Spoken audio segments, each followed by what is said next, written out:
Tradisi ialah sesuatu kebiasaan, yakni adat kepercayaan yang kekal turun-temurun. Sesuatu yang sudah menjadi amalan yang sudah sebati dengan sesuatu masyarakat.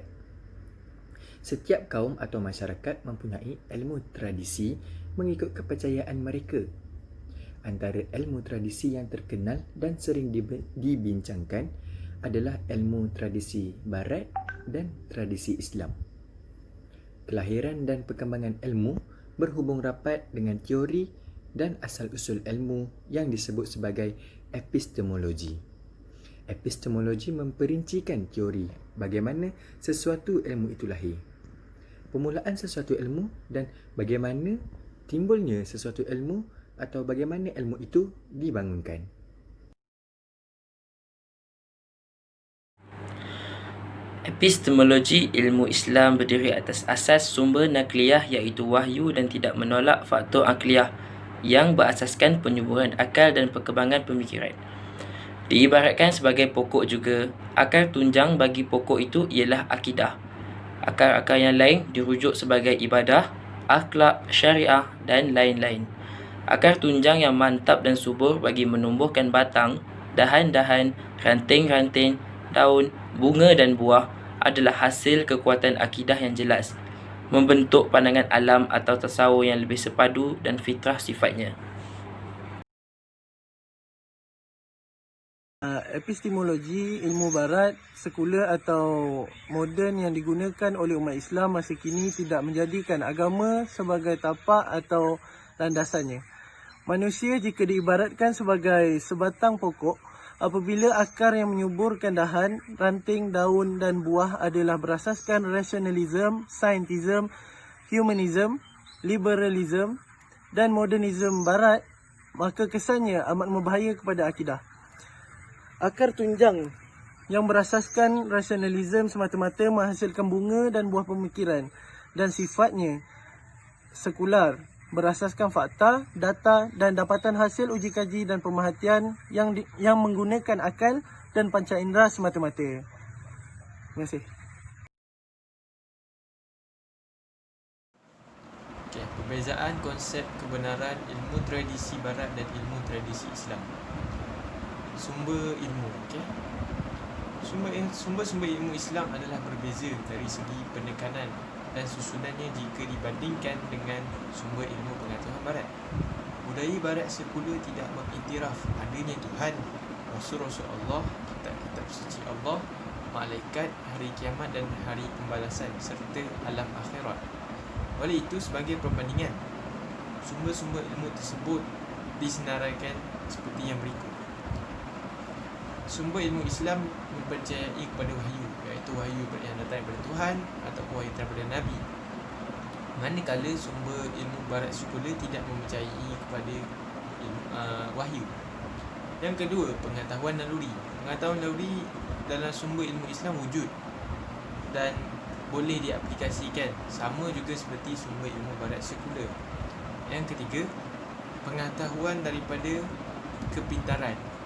Pengetahuan daripada kepintaran ini wujud dalam kedua-dua tradisi ilmu, iaitu ilmu barat dan ilmu Islam. Dan kami percaya bahawa ianya boleh diaplikasikan dalam kehidupan seharian. Yang keempat, pengetahuan daripada panca indera seperti penglihatan, pendengaran, sentuhan dan rasa, iaitu pengamatan dan pengalaman. Jadi, sumber ilmu Islam dan sumber ilmu barat mempercayai kepada pengetahuan melalui panca indera. Yang terakhir, pengetahuan daripada ilham. Pengetahuan daripada ilham wujud dan boleh diaplikasikan di dalam sumber ilmu Islam dan di dalam sumber ilmu barat. Seterusnya, Islam mempunyai kelebihan yang paling besar, kerana ia mengambil ilmu daripada semua penjuru, termasuk wahyu yang merupakan ilmu pokok. Wahyu ni tunjang, orang kata. Ilmu yang yakin dan mutlak tidak pernah wujud dalam sistem pengajian barat sekular. Semuanya relatif, masuk nilai, akhlak dan teori sains. Kelemahan dalam ilmu barat ni, dia meresapkan dalam semua pengajian barat dari segi tafsiran yang dibuat bagi sesuatu fakta, khususnya dalam bidang sosiologi. Terima Terima kasih. Dalam perbincangan makna kebudayaan di sini, hanyalah menumpukan kepada 3 istilah saja. Ia merujuk kepada istilah al-thaqafah, al-hadarah dan juga al-madaniyah. Al-thaqafah merupakan istilah yang berasal daripada perkataan thaqifah yang bermakna berkemahiran dan bijaksana. Al-thaqafah bermakna ilmu pengetahuan dan kesenian yang dipelajari dalam usaha memahirkan diri mereka. Menurut Ibn Manzur dalam kitabnya Lisan Al-Arab, al-thaqafah bermakna memahaminya secara mendalam dan seseorang yang sangat cerdik dan cepat faham. Selain itu, istilah al-hadarah turut diguna pakai dalam perbincangan tentang kebudayaan.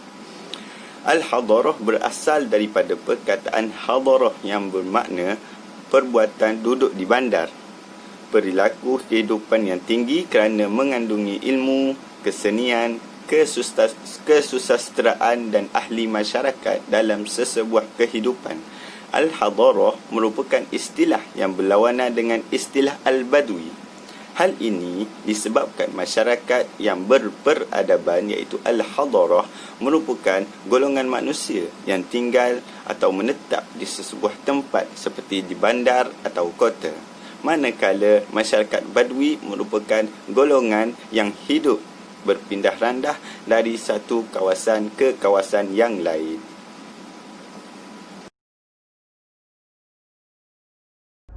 Seterusnya, faktor menyebabkan perbezaan konsep kebenaran ilmu tradisi Barat dan ilmu tradisi Islam.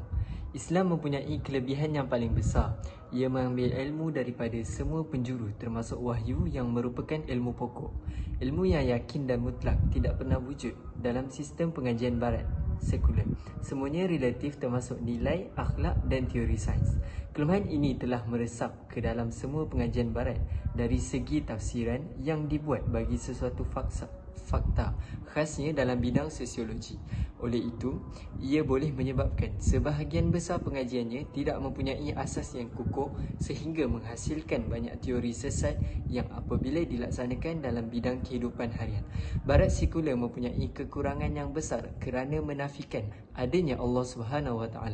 Oleh itu, Barat sekular tidak berpegang kepada sebarang nilai mutlak, malah semua nilai dianggap nisbi. Agama dianggap sebagai budaya yang dicipta oleh manusia. Sebenarnya bukan semua agama atau ideologi dicipta oleh manusia. Ada agama dari langit yang berasal dari Allah SWT yang suci daripada tambahan dan kekurangan. Namun begitu, terdapat satu golongan berpendapat ilmu Barat dalam bentuknya yang ada pada hari ini lahir dalam rahim yang sekular. Asas kepada epistemologinya atau sumber lahirnya tidak bertunjangkan akidah dan akhlak Islam.